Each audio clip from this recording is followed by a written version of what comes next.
नमो अर्हन्ताणं नमो सिद्धाणं नमो आयनीयाणं नमो वज्रायाणं नमो लोहे सहस्राभूषणम्। इस भवतरु का मूल एक जानहु विद्यावान, ताको करि निर्मूल अब करिए मोक्ष उपाय, करिए मोक्ष उपाय। दशलक्ष्मी महापर्व कल तक हम सभी ने बहुत अच्छे से मनाए। आज हम सभी क्षमावाणी का पर्व मना रहे हैं।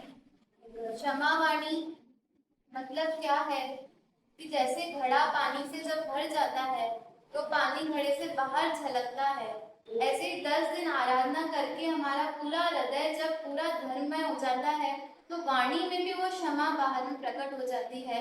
बाहर में दिखता है कि हाँ 10 दिन का ही कुछ असर है कि आज देखो सबसे क्षमा याचना कर रहे हैं। तो ऐसा ये महान पर्व, ये सार्थकता है इसकी कि जब हम किसी से आगे से जाकर अपने दोषों के लिए क्षमा मांगते हैं तो निश्चित रूप से जो हमारी मान दशाएं है, जो घमंड है हमारे अंदर कि नहीं मैं सबसे बड़ा, मैं क्यों क्षमा मांगू, वो कहीं ना कहीं कमजोर पड़ता है। हम झुकते हैं, हम क्षमा याचना करते हैं, हाथ जोड़ते हैं, तो निश्चित रूप से वहां पे हम अपनी मान कषाय पे थोड़ा थोड़ा विजय प्राप्त करते हैं। ऐसे ही क्रोध कषाय पे विजय प्राप्त करते हैं। आज के दिन हम इस चीज पे तो ध्यान रखते हैं कि हम सबसे क्षमा मांगे। इसमें एक एंगल और है, एक चीज हम भूल जाते हैं, हमें सिर्फ क्षमा मांगनी नहीं है, हमें क्षमा करना भी है। कई लोग अपने मन में दूसरों के लिए वैर भाव बना के रखते हैं कि 10 साल पहले ना उसने मेरे साथ ऐसा किया था, अभी मेरे को मौका नहीं मिला है, पर जब मौका मिलेगा ना तो मैं उसको छोड़ूंगा नहीं। और नी भी हम छोड़ूंगा नहीं, नी भी सोचते हैं तो हमें मन में रहता है कि वो अच्छा इंसान नहीं है, उसने मेरे साथ ऐसा किया था। तो ये क्षमा वाणी का पर्व आया है इसीलिए कि हम उनको भी क्षमा करें कि मेरे भी ऐसे कर्म थे, मैंने ही ऐसा कुछ किया था कि जिनका फल मुझे ऐसा मिला, तो उससे वो तो निमित्त बना, वो तो खाली निमित्त था, तो मैं क्यों उसके प्रति ऐसा वैर भाव रखूं। और हम सभी जानते हैं कि ये भवों भवों तक चलता है। जैसे पार्श्वनाथ मुनिराज जब तपस्या कर रहे थे तो मुनि अवस्था में उन पे जो उपसर्ग हुआ था कमठ द्वारा, वो कैसे क्यों हुआ था, पिछले भाव का वैर ही तो था। तो इसलिए हमें कोई भी किसी से भी वैर भाव लेके नहीं जाना है इस भव से, सबसे अच्छे से रहकर हमें इस आयु को पूर्ण करना है, क्योंकि हमारा लक्ष्य बहुत ऊंचा है। हमारा लक्ष्य क्या है? मोक्ष जाना। हमारा लक्ष्य बहुत ऊंचा है, तो ऐसे छोटे विचार हम नहीं रख सकते, हमें दिल को उदार करना पड़ेगा, तब हम उतने उदार उतने बड़ी चीज तक पहुंच पाएंगे। तो इसलिए ये पर्व हमको ये भी संदेश देता है। और जैसे हमारे यहाँ नेशनल हॉलीडेज होते हैं, इंडिपेंडेंस डे पे, गांधी जयंती पे, रिपब्लिक डे पे, तो वैसे ही ये जो क्षमा वाणी का पर्व है ये इतनी सामर्थ्य रखता है कि इसको इंटरनेशनल लेवल पर लोग समझें और उसको अपने जीवन में अपनाएं। और धीरे धीरे हम देख रहे हैं कि अजैन लोग भी आज के दिन हमारी देखे देखे वो भी उत्तम क्षमा, उनको भी कॉन्सेप्ट अच्छा लगता है ये कि ये अच्छा है कि अपन कई बार कह नहीं पाते आगे से, अंदर में बुरा लगता है कि यार हमने ऐसे बोल दिया, सॉरी बोल दें, पर वो हमारी मान दशाएं आड़े आती है। पर आज के दिन तो क्या सब बोल रहे होते हैं, तो हम भी बोल देते हैं, तो हमें एकदम हल्का फील होता है। तो ये कॉन्सेप्ट लोगों को अच्छा लगता है, जिनको भी पता चलता है वो उसे अपनाते हैं, वो भी सामने वाला भी ये होता है हम भी उत्तम क्षमा, हमसे भी कोई भूल हुई है तो ये भूल हुई है तो हम क्षमा चाहते हैं। तो ये पर्व इतना इतना ज्यादा इसके अंदर पोटेंशियल है कि इसको हम अगर और आगे तक बढ़ाएं तो विश्व स्तर पर इस नेशनल फॉरगिवनेस डे की तरह हम इस पर्व को मना सकते हैं। तो हम, लेकिन इसके लिए हम लोग को जागरूक होना पड़ेगा, हम लोग को ये परंपरा आगे बच्चों तक पहुंचानी है, लोगों तक पहुंचानी है। हमें नहीं, ऐसा नहीं हो कि हम यहीं तक हमको अपने बड़ों से मिली और हम यहीं तक इसको छोड़ दें। हमें इसको आगे तक ले जाना है। जैसे हमारे ग्रंथों में बहुत सारे उदाहरण हैं। यशोधर मुनिराज का उदाहरण है, जिन्होंने राजा श्रेणिक और रानी चेलना दोनों को धर्म वृद्धि रस्तु जैसा समान आशीर्वाद दिया। राजा श्रेणिक ने तो मरा हुआ सांप गले में डाला और रानी चेलना ने हटाया नहीं, हटवाया। तो भी जो मुनिराज थे उन्होंने ऐसा नहीं कि रानी चेलना को तो आशीर्वाद दिया हो और राजा को अभिशाप दिया। दोनों को एक जैसा कि धर्म वृद्धि रस्तु, तो किसी के प्रति कोई ऐसा क्रोध का परिणाम उनके मन में नहीं आया। ऐसे अपने पुराणों में बहुत उदाहरण हैं। जो महापुरुष हुए हैं उनका हृदय इतना उदार होता है कि वे सबको क्षमा करते हैं और उनसे कोई भूल होती है तो वे क्षमा याचना भी करते हैं। जैसा कि सुबह हमने समझा था कि ये सिर्फ एक फॉर्मेलिटी ना रह जाए। हमारे वहाँ तो ऐसा एक बार पंडित जी आए थे, उन्होंने बताया था कि आज के दिन आप क्या करो कि आप लिस्ट बनाओ कि आपने किसके साथ क्या भूल किया है, फिर उसके पास जाओ और लिस्ट दिखाओ कि ये दिन मैंने ये भूल की थी, इसके लिए मैं क्षमा चाहता हूँ। इस दिन मैंने ये गलती की थी, आप मेरे द्वारा ये हो गया था अपराध, तो मैं क्षमा चाहता हूँ। तो वो तो प्रॉपर आपकी क्या है, क्षमा याचना है कि भूल चूक हुई हो आपको लगी हो तो माफ कर देना। तो उसको ऐसा लगता है औपचारिकता कर रहे हैं। हमें अंदर से सच में ऐसा भाव आना चाहिए कि हमने ये अपराध किया है, हमसे गलती हुई है, तो इसलिए मैं क्षमा याचना करता हूँ। तो ऐसा बहुत ही अच्छा पर्व, ये जैनों की दिवाली है। त्योहार में क्या होता है कि मित्र मित्र के घर जाते हैं, आज क्या होता है शत्रु आपस में मिलते हैं। वो क्षमा याचना, इतना बड़ा त्योहार, ऐसा बड़ा कॉन्सेप्ट और कहाँ है ये। तो इसके दिन दिवाली पे हम क्या करते हैं, घरों की सफाई करते हैं। आज के दिन हमें अपने मन की सफाई करनी है। फिर तो हमारे लिए दिवाली जैसा त्योहार है, तो हमें निश्चित रूप से इसको बहुत ही अच्छे से और सार्थक तरीके से मनाना चाहिए। तो ये तो प्रसंगानुसार थोड़ी सी हमने चर्चा की क्षमा वाणी की। अगर अभी हमारे पास थोड़ा सा समय है, शायद घड़ी तो चल नहीं रही है, घड़ी खराब है, हमारे पास अभी समय है 10-15 मिनट है, तो हम 12 भावना में जितनी भावना की चर्चा होगी हम खाली स्वरूप समझेंगे। क्योंकि ये विषय, जैसे हम जब भी बैठते हैं, प्रवचन में आते हैं, मंदिर में आते हैं, हम शांति से बैठते हैं, हमको पता है कि हमें अगर मोक्ष जाना है तो हमें आत्मा को जानना है, हमें पता है, तो हम कोशिश तो करते हैं, पर हमको समझ ही नहीं आता कि हमको करना क्या है, क्या कोशिश करें। पूजन कर लेते हैं, हम स्वाध्याय कर लेते हैं, पर और क्या करेंगे जिससे हमें मोक्ष मिल जाए, हम समझ जाए।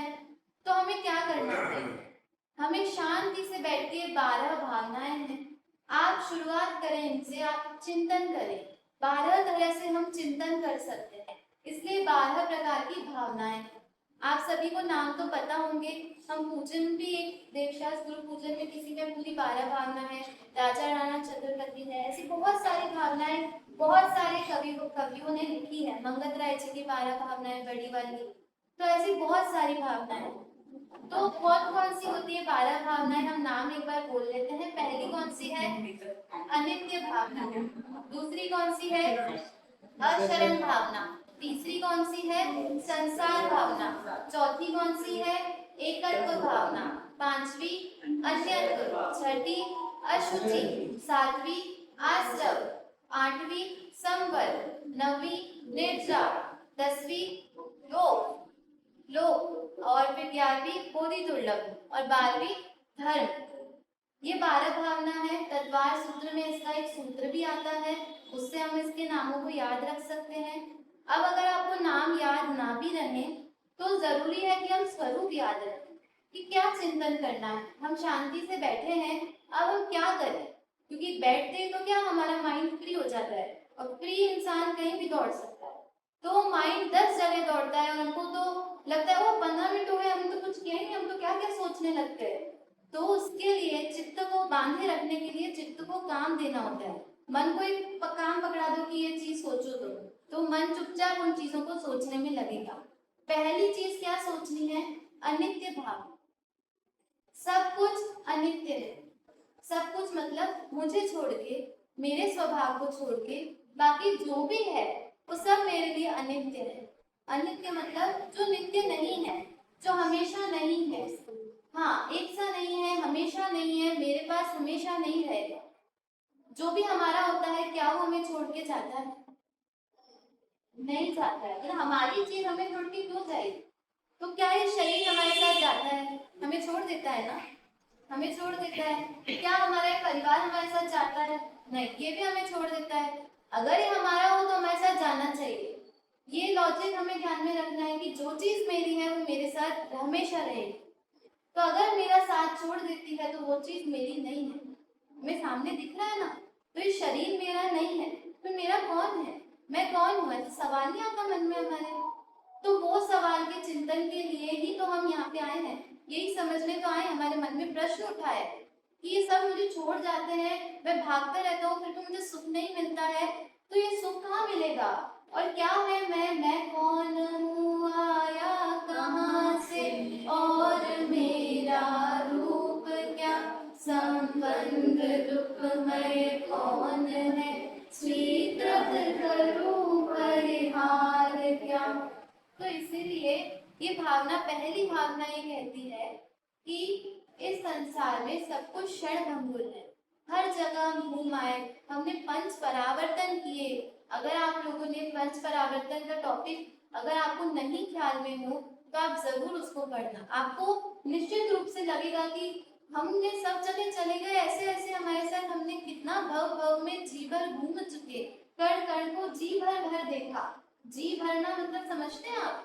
एकदम मन भर गया कि अब और नहीं देखना। तो इतना हम घूमे हैं, फिर भी अगर हम कल्याण नहीं कर पाए हैं तो आचार्य देव यही कहते हैं कि अभी भी समय है, अभी भी देर नहीं हुई है, इतने अच्छे समागम मिले हैं तो हमें उनका उपयोग करना चाहिए।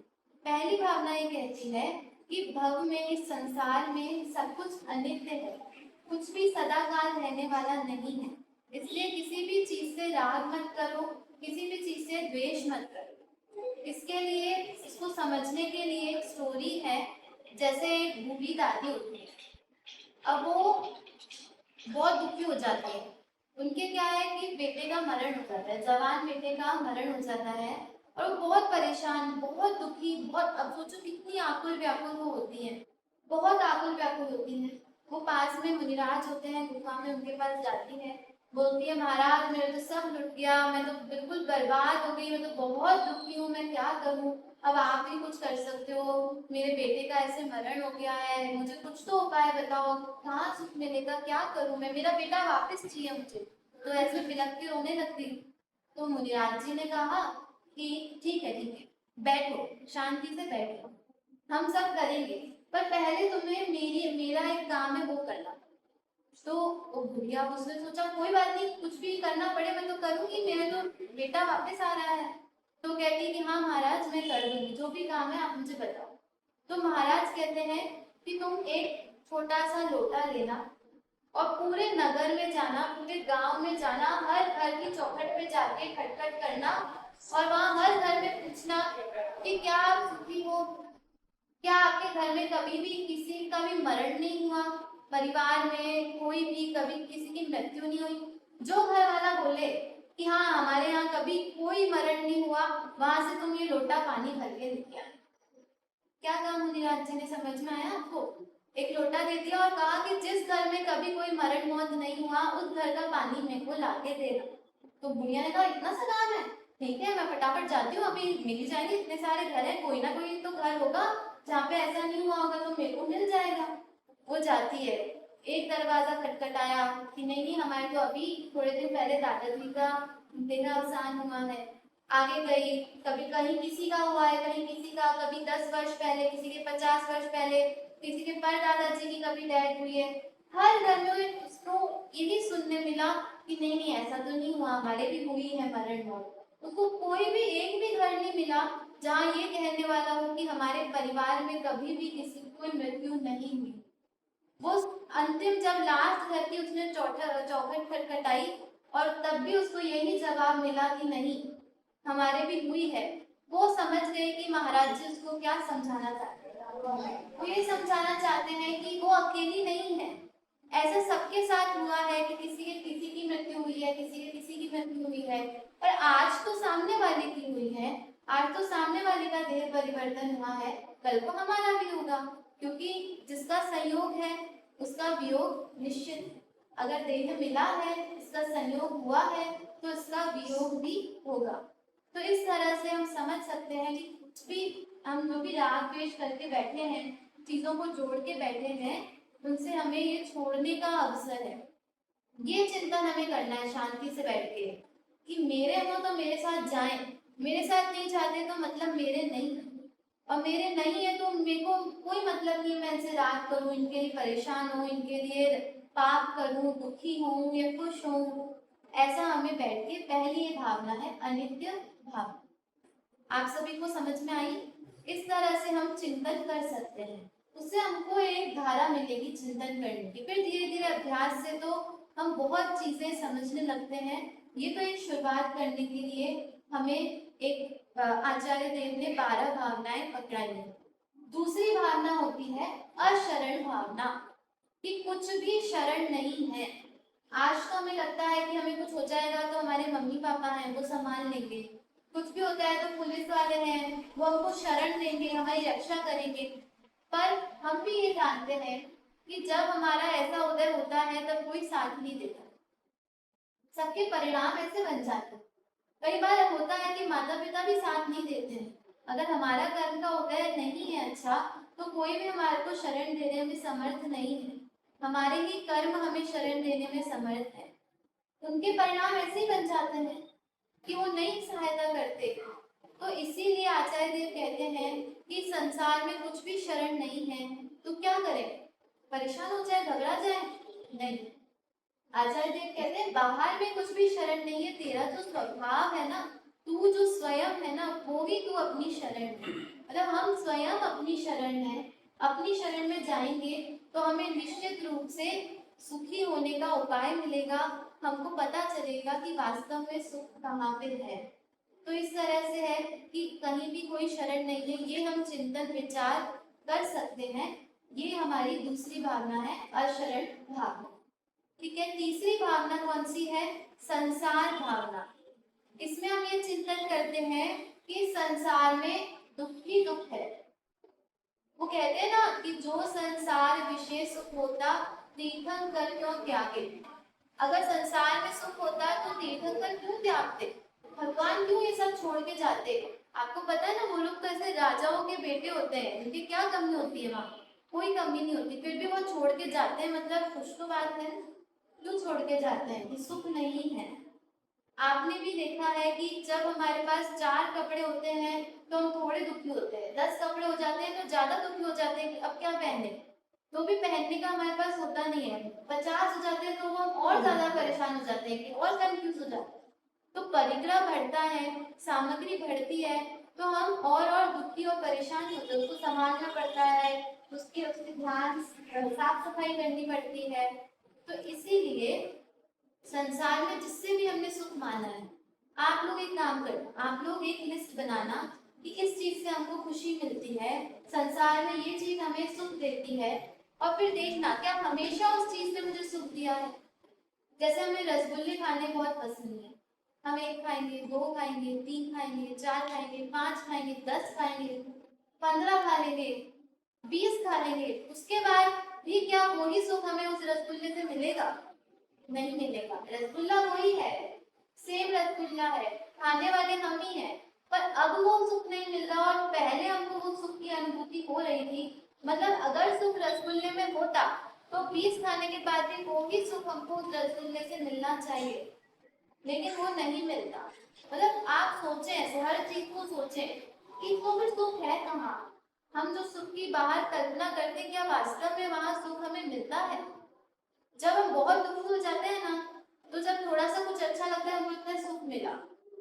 अगर दुख नहीं हो तो हमें सुख का अनुभव ही नहीं हो, और हमें वास्तविक सुख तो पता ही नहीं है कि क्या उसका स्वरूप है और किस क्वालिटी का वो सुख होता है। तो ये है संसार भावना। जैसे खीर की तपेली है, सारी खीर आपने खा ली, फिर भी आप उस तपेली को पोंछोगे तो कुछ ना कुछ तो खीर आपको वापस मिल जाएगी। लेकिन ये संसार तो ऐसा है कि कितना ही चिंतन कर लो, कहीं भी सुख आपको नजर नहीं आएगा।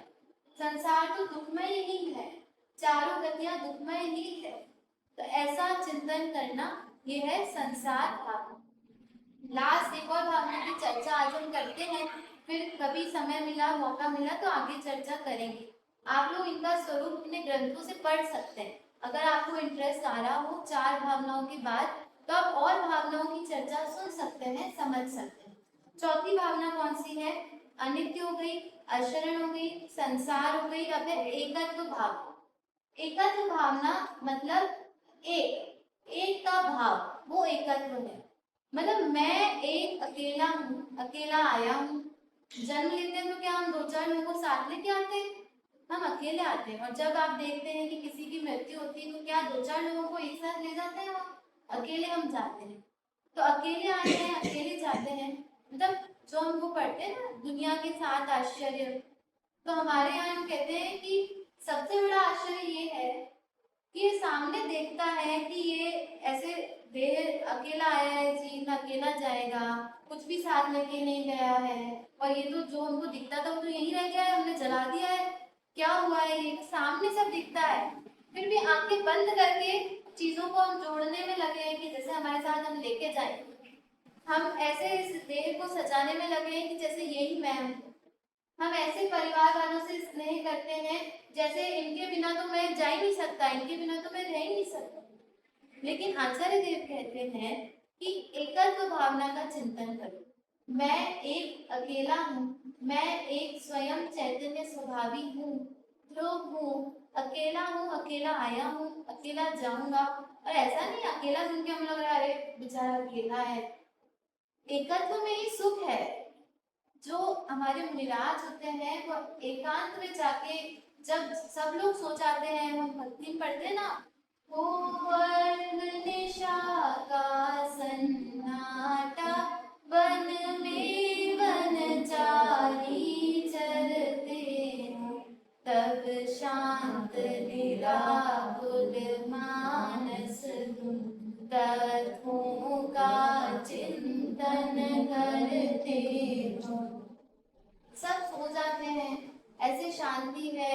वो अकेले जंगल में जाके वहां क्या चिंतन करते होंगे कि उनको ऐसा सुख मिलता है कि वो बाहर आने पे उनको लगता है जैसे भट्टी में वो जल रहे हैं। ऐसी क्या चीज उनको मिल गई अंदर, ऐसा क्या सुख उनको मिल गया वहां जंगल में, वो हमको निश्चित रूप से उस पर सोचना चाहिए कि ऐसा क्या है जो उनको वहां उस अकेले जंगल में भी बैठाए रखता है, बांधे रखता है, बिना डर के वो वहां आनंद में लीन रहते हैं। ऐसा क्या तत्व, ऐसी क्या बात, ऐसा क्या माल उनको मिल गया है? फिर आचार्य देव जब कहते हैं कि वही माल हमारे पास भी है, ऐसी ही चीज हमारे पास भी है, तो हमको लगता है कि ओहो, मतलब मैं भी ऐसा कुछ हूँ कि मैं भी अगर ध्यान रखूं, लीन रहूं, ध्यान करूं, तो वो चीज, वो आनंद, वो सुख मुझे भी दिखेगा, प्राप्त होगा।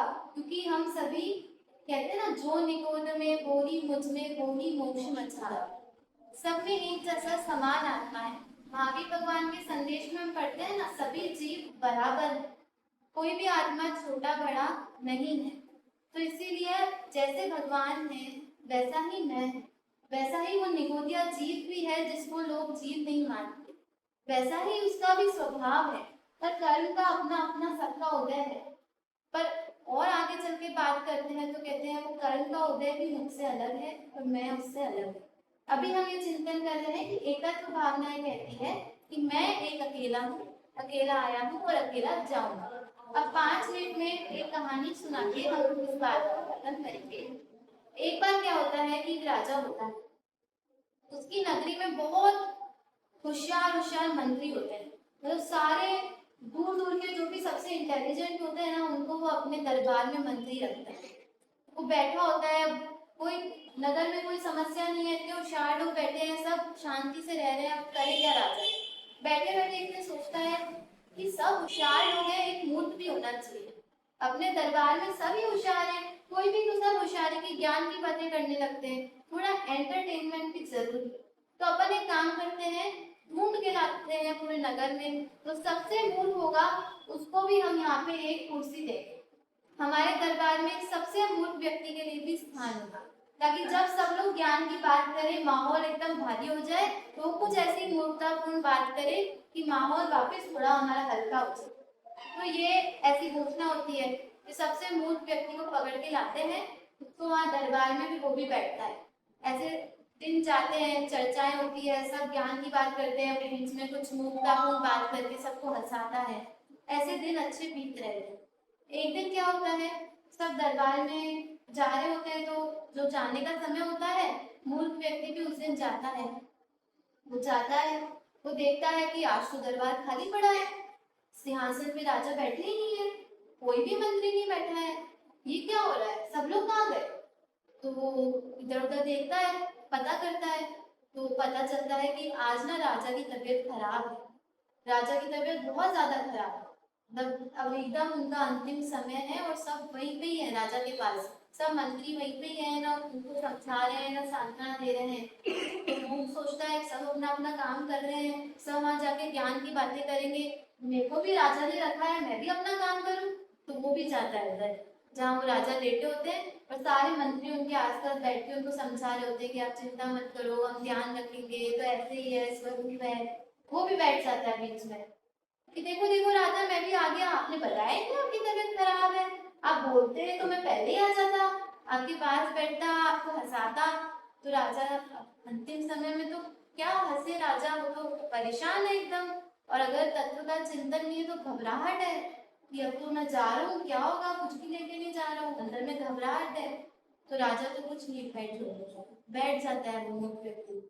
अब वो सोचता है सब चुप है, कुछ बोल नहीं रहा है, मूर्ख है वो, तो उसको लग रहा है मैं ही बोल लूँ कुछ, कोई कुछ नहीं बोल रहा।